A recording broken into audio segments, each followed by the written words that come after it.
Здравствуйте! В эфире информационная программа «Настоящее время. Азия». В пражской студии я, Динара Аргин. Сегодня в выпуске.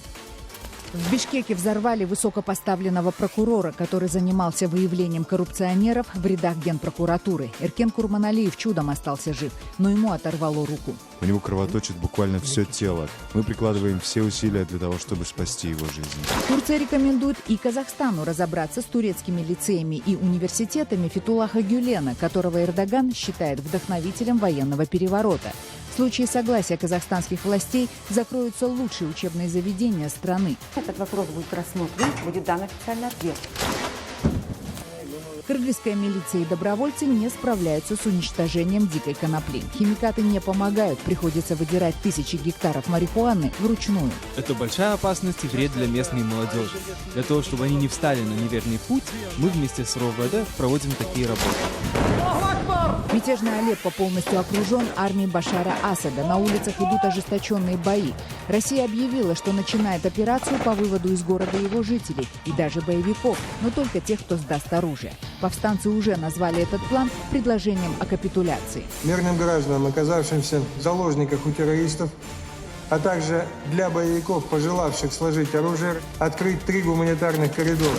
Допинговая антиолимпиада. В Москве начались соревнования для дисквалифицированных российских олимпийцев. 136 пойманных на употреблении допинга спортсменов состязаются в разных спортивных дисциплинах и даже ставят рекорды. Русских не сломать! В Лондон приехал заклинатель ослов и его 17 питомцев. Он утверждает, что общается с животными при помощи электронного переводчика со слинного языка. Лондонцы шутят, что приедь заклинатель чуть раньше, Британия могла бы остаться в Евросоюзе. Да, этот прибор представляет собой голосовой аппарат, который улавливает звуки и переводит их на человеческий язык. В Кыргызстане совершено покушение на жизнь прокурора, который расследовал коррупционные дела в Генпрокуратуре.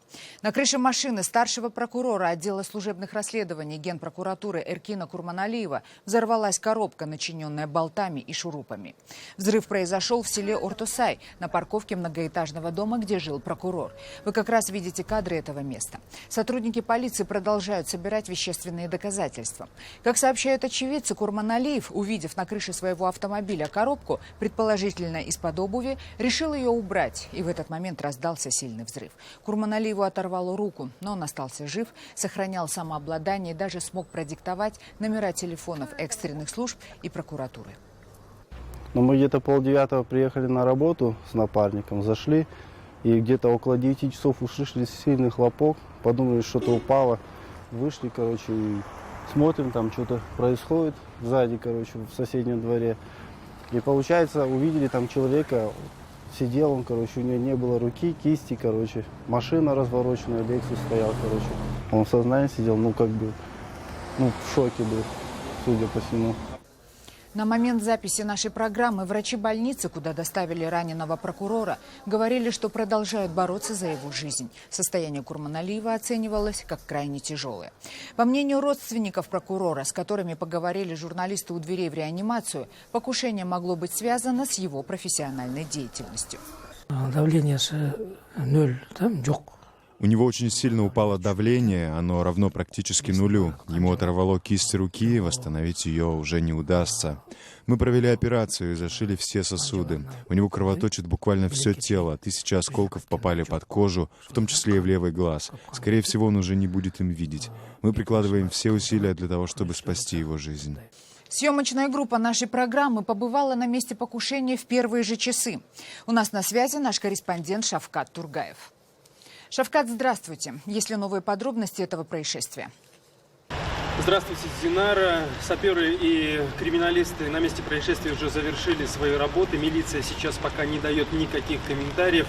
Ранее стало известно имя пострадавшего. Это Эркин Курманалиев, старший прокурор отдела внутренних расследований Генеральной прокуратуры. Взрыв произошел приблизительно в 8:45 утра. По словам очевидцев произошедшего, медиков и милицию вызвали сразу, но почему-то скорая не приезжала очень долго, и лишь по счастливой случайности рядом проезжала медбригада МЧС, которая доставила пострадавшего в больницу. Сотрудник Генеральной прокуратуры сильно пострадал. Медики оценивают его состояние как тяжелое. В результате взрыва он лишился кисти одной руки. Как нам стало известно, взрывное устройство находилось то ли в свертке, то ли в пакете. И когда Эркин Курманалиев взял этот предмет в руку, взрывное устройство сработало. От ударной волной внутри его Lexus изворотило и даже пострадал навес, под которым стоял его автомобиль. Предположительно, мощность взрывчатки оценивается в 100 граммов в тротиловом эквиваленте.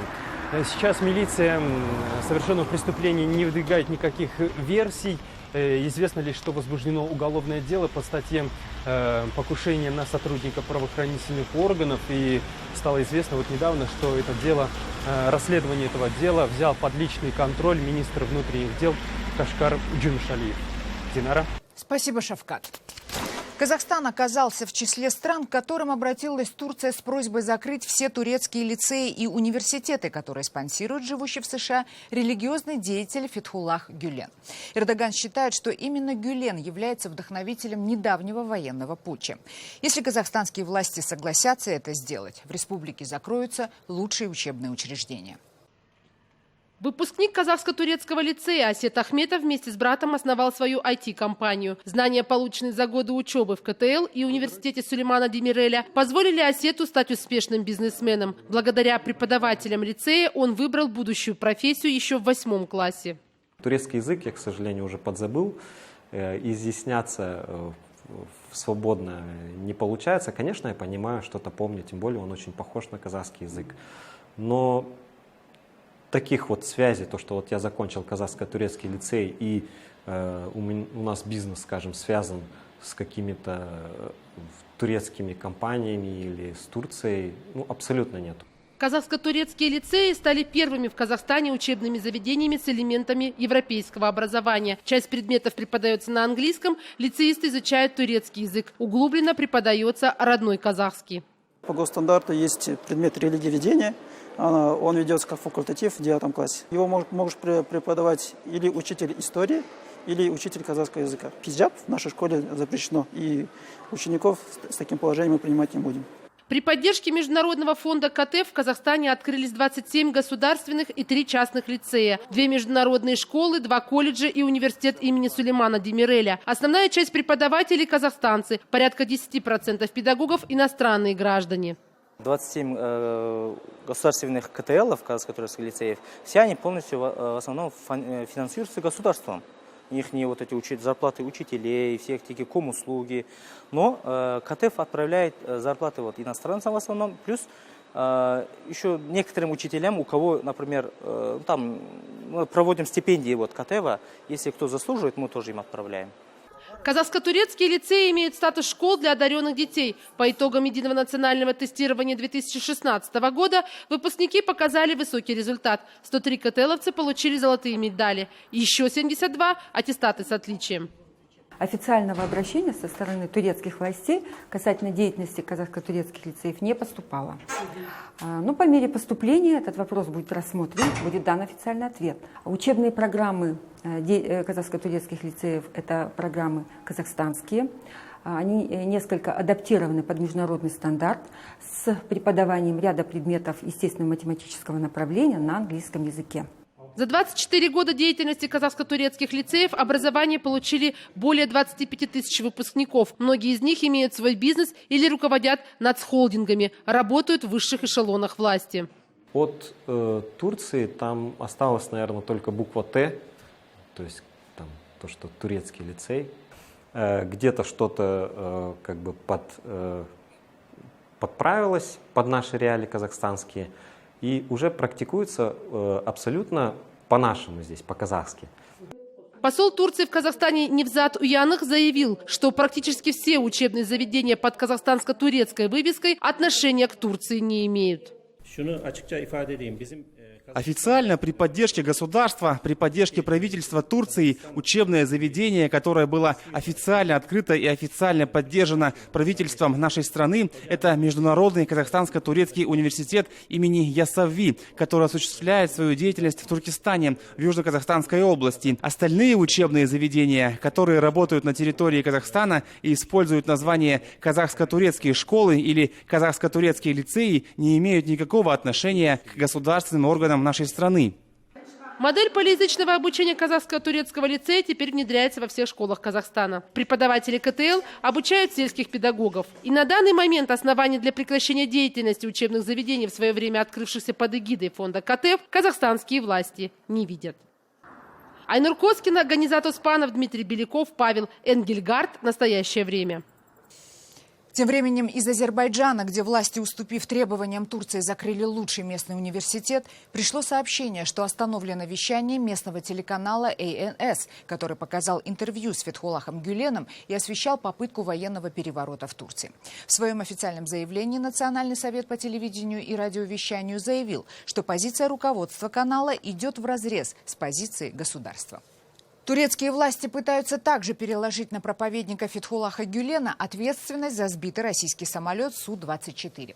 Как заявил во время своего визита в Москву вице-премьер Турции Мехмет Шимшек, турецкие пилоты, которые сбили российский бомбардировщик в ноябре 2015 года, действовали самостоятельно. Впоследствии оба турецких летчика были арестованы за симпатии к Гюлену. Также турецкие власти считают, что они наносили удары по гражданским объектам и правительственным войскам во время недавнего переворота. Причиной смены правил реагирования было то, что сирийские самолеты сбивали самолеты Турции. Согласно этим измененным правилам, решение по поводу того, что сбивать или не сбивать самолет, опускалось на уровень пилотов, и они принимали решение. Слова турецкого вице-премьера Шимшека попытался опровергнуть бывший глава правительства Турции Ахмед Давутоглу. Как он заявил в интервью одному из турецких телеканалов, приказ сбивать самолеты России отдал именно он. Однако приказ распространялся на всю российскую боевую авиацию, залетавшую на территорию Турции. В случае со сбитым Су-24 пилоты последнее решение приняли сами. Как это обычно происходит в государстве? Во время нарушения воздушного пространства, которое длится 17 секунд, возможно ли, чтобы премьер-министр дал такой приказ? То есть пилот остановится, а есть же субординация. Он звонит командующему ВВС, тот звонит главнокомандующему армии, он звонит мне, и я подтверждаю и говорю, можете наносить удар. Разве это возможно? Жители кыргызской деревни Сейдыкум уже много лет пытаются победить дикую коноплю, заросли которой занимают сотни гектаров в окрестностях этого населенного пункта.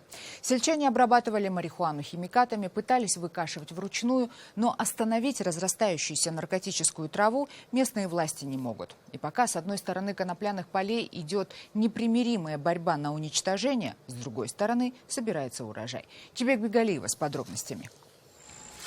В 6 утра покос конопли уже в самом разгаре. На то, чтобы скосить в окрестностях всю марихуану, придется потратить не один день. Запрещенная трава разрослась здесь на сотни гектаров. Это большая опасность и вред для местной молодежи. Для того, чтобы они не встали на неверный путь, мы вместе с РОВД проводим такие работы. Среди добровольцев из местных сел есть и молодые парни, но в основном это старшее поколение, которое боится, что доступность наркотика может совратить местную молодежь. Как ни боролись сельчане с назойливым сорняком, конопля, несмотря ни на что, продолжает расти. Эта трава растет у нас еще с советских времен. Еще тогда власти пытались уничтожить ее при помощи разнообразных препаратов и гербицидов. Но это не принесло никаких результатов. Сейчас появились более современные химикаты, но, к сожалению, и они не помогают. Приходится уничтожать наркотик механически. Скошенная марихуана сжигается тут же, в присутствии милиционеров. На ее массовый покос жители деревни выходят несколько раз за лето, когда конопля уже подросла, но ее семена еще не созрели. Мы бы и весной могли скашивать коноплю, но на тот момент она пока не представляет опасности. Поэтому мы выбираем самый правильный момент. Сегодня милиционерам вместе с дружинниками удалось уничтожить всего 4 гектара дикорастущей конопли, а до начала сезона только в этом районе милиции предстоит выкосить еще 600 гектаров марихуаны. И пока на одном конце конопляных полей ее выкашивают, с другой стороны ее обязательно кто-то собирает. Чебек Бегалиева, Руслан Калматов. Для настоящего времени. Далее в программе. Мятежный Алеппо полностью окружен армией Башара Асада. На улицах идут ожесточенные бои. Россия объявила, что начинает операцию по выводу из города его жителей и даже боевиков, но только тех, кто сдаст оружие. Повстанцы уже назвали этот план предложением о капитуляции. Мирным гражданам, оказавшимся в заложниках у террористов, а также для боевиков, пожелавших сложить оружие, открыть 3 гуманитарных коридора. Допинговая антиолимпиада. В Москве начались соревнования для дисквалифицированных российских олимпийцев. 136 пойманных на употребление допинга спортсменов состязаются в разных спортивных дисциплинах и даже ставят рекорды. Русских не сломать! В Лондон приехал заклинатель ослов и его 17 питомцев. Он утверждает, что общается с животными при помощи электронного переводчика со ослиного языка. Лондонцы шутят, что приедь заклинатель чуть раньше, Британия могла бы остаться в Евросоюзе. Да, этот прибор представляет собой голосовой аппарат, который улавливает звуки и переводит их на человеческий язык. Мощнейший взрыв прогремел в сирийском городе Камышлы на самой границе с Турцией.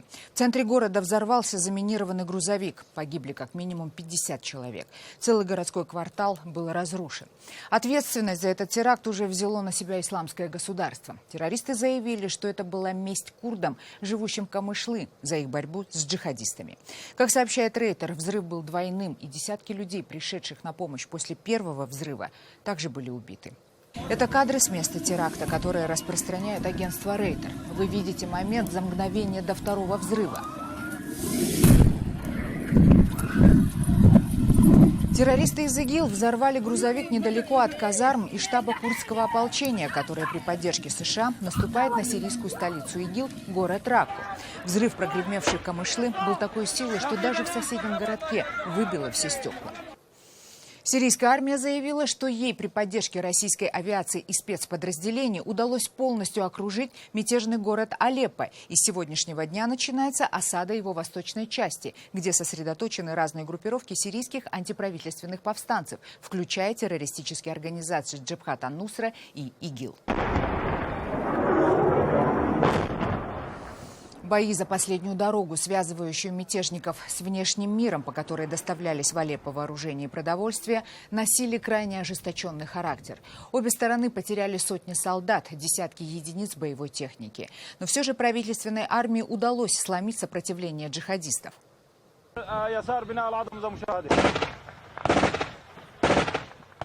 На окраинах Алеппо стрельба пока не утихает, но эксперты прогнозируют, что в ближайшие 2 недели у мятежников закончатся боеприпасы, а у населения все продовольствие.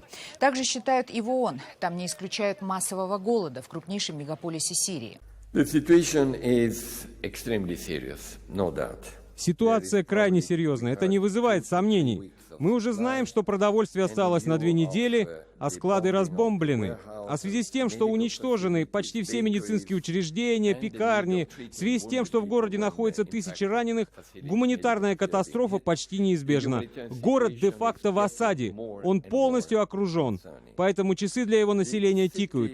Мы призываем Россию и США ускорить переговоры между собой по вопросу Алеппо. Между тем, Россия, не дожидаясь компромисса по Алеппо с Соединенными Штатами, объявила о начале масштабной гуманитарной операции по спасению его жителей. Со слов министра обороны Шойгу, россияне создадут 4 гуманитарных коридора через осаждающую город армию Асада. По 3 будут выпускать жителей, а по 4 боевиков, которые согласятся сдать оружие. Мирным гражданам, оказавшимся в заложниках у террористов, а также для боевиков, пожелавших сложить оружие, Российскому центру по примирению враждующих сторон совместно с сирийскими властями открыть 3 гуманитарных коридора. Развернуть в районах этих гуманитарных коридоров пункты горячего питания и оказания первой медицинской помощи. Сейчас российские самолеты разбрасывают над восточным Алеппо миллионы листовок, в которых не только объясняется, в какой коридор кому идти, но и опубликованы призывы к боевикам сдаваться. Президент Сирии Башар Асад пообещал российскому командованию, что все, кто добровольно сложит оружие в Алеппо, будут амнистированы.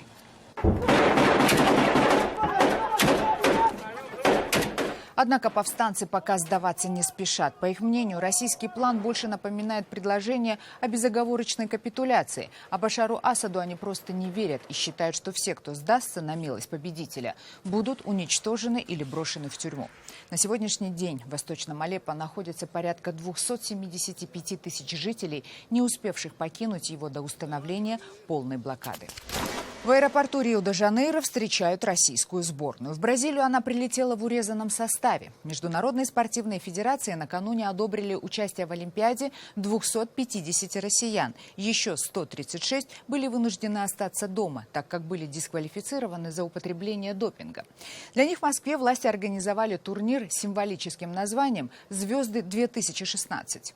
Из-за допинг-скандала от игр в Рио отстранена вся команда легкоатлетов. Для них в четверг в Москве прошел специальный турнир «Звезды-2016». В нем приняли участие не только олимпийцы. Всего соревновались более 130 человек, рассказывает прыгун в длину Василий Копейкин.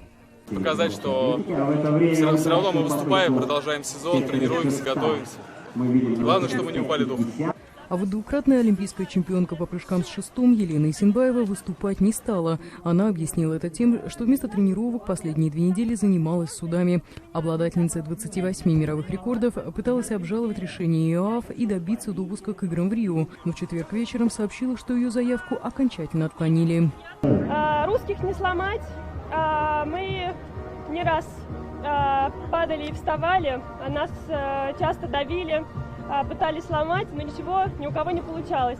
Также в этой ситуации отказали участие в играх и бегунье Юлии Степановой, которая вместе с мужем, бывшим сотрудником РУСАДА, была информатором ВАДА в деле о допинге в российском спорте. Она извинилась за использование запрещенных веществ и сказала, что не считает себя предателем. Я очень сожалею о том, что я верила в эту систему, в то, что я верила тем людям, которые мне говорили, что только такой путь, чтобы попасть в сборную. И я не считаю себя предателем, как меня называют в России. Я считаю предателями тех, кто создал эту систему, кто дает допинг молодым атлетам, кто губит будущее этих атлетов, кто превращает этих атлетов в ненавистников спорта.